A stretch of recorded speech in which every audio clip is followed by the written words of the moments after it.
তো hello guys, আসসালামু আলাইকুম। চলে আসলাম আপনাদের মাঝে নতুন একটা ভিডিও নিয়ে। আজকে আমরা দেখব কিভাবে ইউটিউব চ্যানেলে কোনো ভিডিওতে কপিরাইট আছে কিনা কিভাবে এক ক্লিকে আমরা চেক করব। তো সাধারণত আমাদের ইউটিউব চ্যানেলে কোনো ভিডিওতে যদি কপিরাইট থাকে তাহলে আমাদের ভিডিওতে আগের মতো ভিউজ যায় না। দ্বিতীয়ত হচ্ছে আমাদের চ্যানেলে সাবস্ক্রাইব বাড়ে না। তৃতীয়ত হচ্ছে আপনার ইউটিউব চ্যানেলে যদি কোনো ভিডিওতে কপিরাইট থাকে তাহলে ওই ভিডিওটা যদি আপনি না ডিলিট করেন, কোনো এক সময় আপনার চ্যানেল ইউটিউব থেকে মুছে যেতে পারে বা ডিলিট হয়ে যেতে পারে।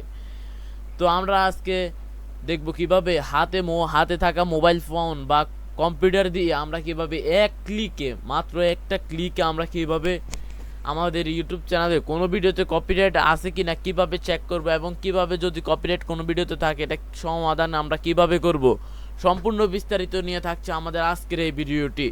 তো আমাদের এই ভিডিওটি কেউ একটু স্কিপ না করে সম্পূর্ণ ভিডিওটি দেখবেন। যদি আপনি একটু স্পিক করে দেখেন তাহলে আপনি কিন্তু মূল অংশটা কিভাবে আপনি চেক করবেন, কিভাবে সমস্যার সমাধান করবেন আপনি বুঝতে পারবেন না। তাহলে যদি আপনার হাতে মোবাইল ফোন থাকে তাহলে আপনি কি করবেন? এখন আমরা আমাদের কম্পিউটারে ইউটিউবটা ওপেন করে নিচ্ছি।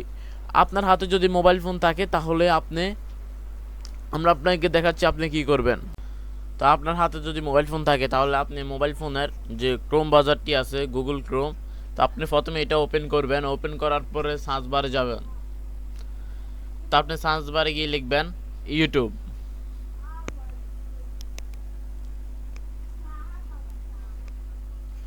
তো ইউটিউব লেখা হয়ে গেলে আপনি জাস্ট এটা সার্চ করে দিবেন।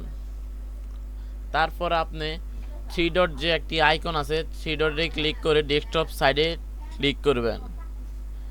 ডেস্কটপ সাইটে ক্লিক করা হইলে আপনি এখান থেকে ইউটিউবের উপরে ক্লিক করলে কম্পিউটারের মতো হয়ে যাবে, কম্পিউটার স্ক্রিনের মতো আসবে। তো আপনারা কি করবেন, আপনারা এখান থেকে জাস্ট ইউটিউবে ক্লিক করবেন। ইউটিউবে ক্লিক করলে আপনাদেরটা কম্পিউটারের সাথে সেম টু সেম মিলে যাবে। আপনারা যদি ডেস্কটপ সাইট না করেন তাহলে কিন্তু কোনোভাবেই এটা এক ক্লিকে চেক করা সম্ভব না। আপনারা কম্পিউটারের ডেস্কটপ সাইট যেটা আছে থ্রি ডট লাইনে ক্লিক করে আপনারা অবশ্যই ডেস্কটপ সাইট করে নেবেন, তাহলে আপনাদের অনেক সুবিধা হবে। তো চলুন এবার আমরা আবার কম্পিউটার স্ক্রিনে চলে আসছি। আমরা এখান থেকে আমাদের যে চ্যানেলের যে আইকনটা আছে বা আমাদের চ্যানেলের যে লোগোটা আছে, আমরা ওই লোগোতে একটা ক্লিক করব। আমাদের চ্যানেলের যে লোগোটা আছে, তো আমরা এটাতে ক্লিক করব। করার পরে এই যে এখানে দেখা যাচ্ছে আপনার চ্যানেল, দেখুন আপনারা জাস্ট এটার উপরে একটি ক্লিক করবেন। এটার উপরে ক্লিক করা হয়ে গেলে এখানে আছে কাস্টম চ্যানেল, আপনারা জাস্ট কাস্টম চ্যানেলের উপরে একটি ক্লিক করবেন।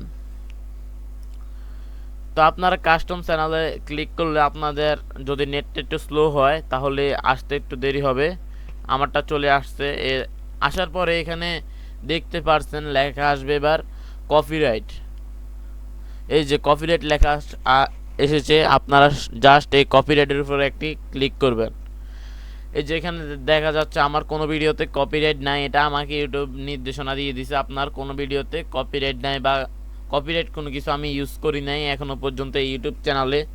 যদি আমার চ্যানেলে কোনো ভিডিওতে কপিরাইট থাকতো তাহলে কিন্তু এখানে শো করতো ওই ভিডিওটা। আপনাদের কোনো ভিডিওতে যদি কপিরাইট থাকে তাহলে এখানে শো করবে, আর এখানে শো করলে আপনারা শুধু ওই ভিডিওটা ডিলিট করে দিলে আপনাদের সব সমস্যার সমাধান হয়ে যাবে। আর আপনারা যদি ইউটিউব চ্যানেলের ভিডিও কিভাবে ডিলিট করে না পারেন তাহলে সবাই আমার কমেন্ট বক্সে জানিয়ে দিবেন, তাহলে পরবর্তী ভিডিওতে আমি আপনাদেরকে দেখাবো কিভাবে ইউটিউব চ্যানেলের ভিডিও ডিলিট করতে হয়। তো আপনারা যদি কেউ এরকম ভিডিও চান তাহলে কমেন্টে জানিয়ে দিবেন। আচ্ছা, এখানে দেখাচ্ছে আমার কোনো ভিডিওতে কপিরাইট নাই। আর আপনার যদি থাকে তাহলে আপনি জাস্ট এটা ডিলিট করে দিবেন। ডিলিট করলে আপনার সব সমস্যার সমাধান হয়ে যাবে, আপনার চ্যানেলের ভিউ 2 গুণ বেড়ে যাবে, এবং কি আপনার চ্যানেলে ডিলিট হয়ে যাওয়া বা ইউটিউব নিজে থেকে মুছে ফেলার এরকম কোনো রিস্ক থাকবে না। তো আপনার যদি মনে হয় যে আমার এই ভিডিওটি দেখে আপনার একটু উপকৃত হয়েছেন বা উপকার হয়েছে, আপনি আমাদের চ্যানেলটা সাবস্ক্রাইব করে পাশে থাকা বেল আইকনটি অন করে দেবেন এবং কি লাইক কমেন্ট শেয়ার করতে ভুলবেন না।